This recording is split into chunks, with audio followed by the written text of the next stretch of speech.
The morning air buzzed with pride and nerves. Rows of families filled the folding chairs lined across the open parade ground. Graduation day, the moment every Marine worked toward. Flags waved gently in the wind. Mothers clutched tissue in their fists. Fathers straightened their backs, eyes scanning the crowd for their sons and daughters in uniform. But not every family was met with honor. In a quiet corner near the back row, an elderly black couple sat a bit apart from the crowd. Their clothes were simple but neatly pressed. The man's eyes were steady, proud, fixed on the line of recruits soon to be called Marines. His wife clutched a program tightly, her thumb brushing across a name on the list, Private First Class Jordan M. Hayes. Their grandson. Jordan was one of the top in his class. A natural leader, quiet but sharp and respected by everyone who trained beside him. But none of that mattered to the two security guards who approached his grandparents just before the ceremony began. "Ma'am, sir, we're gonna need you to move," one guard said. No greeting, no explanation. Just suspicion in his tone. The couple looked at each other, confused.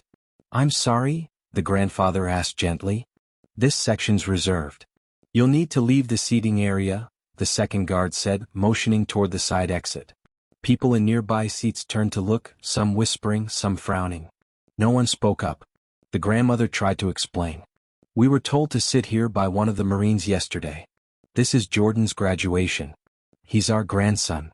But it didn't matter. The guards stood firm, growing impatient, their voices sharp enough to cut through the noise. The grandfather slowly stood, steadying his wife as she rose beside him. Their pride wouldn't let them argue.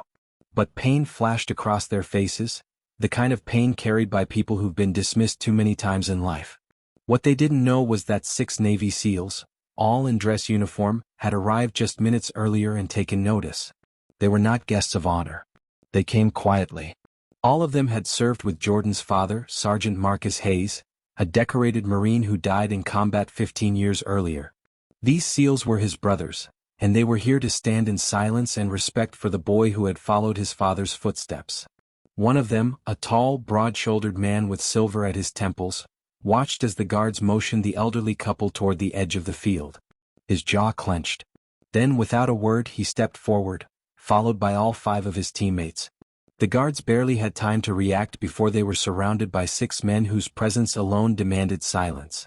The lead SEAL stepped in front of the couple, gently placing a hand on the grandfather's shoulder. "Sir, I believe these seats are reserved for heroes," he said. The other SEALs positioned themselves on either side of the couple, flanking them like an honor guard. Their uniforms gleamed under the sun, their medals flashing as if history itself stood there to correct the moment. The crowd, sensing the shift, grew silent.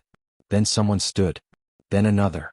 Applause began, slow at first, then rising like a wave. The guards stepped back, confused, unsure of how to proceed. One whispered into a radio. But it was too late. The SEALs weren't asking permission. They were making a statement.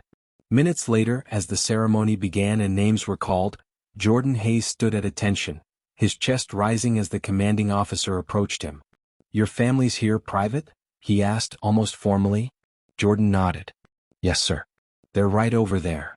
The officer turned, saw the line of SEALs, and nodded in understanding. "Good," he said. "Your father would be proud." When Jordan received his certificate, he marched with precision.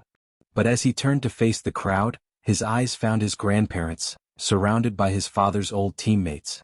For a second, his chin quivered, but he didn't break formation. He didn't have to. The moment spoke louder than any words could. After the ceremony, the SEALs walked the couple to their car, standing watch as if guarding a national treasure. No cameras. No press. Just quiet, deliberate respect. The guards who tried to remove them didn't speak again that day. They didn't need to. The lesson had already been carved into the ground where they stood, with every salute, every stare, every Marine and SEAL who saw what honor actually looked like. And while the world may forget stories like these, those who stood there never would.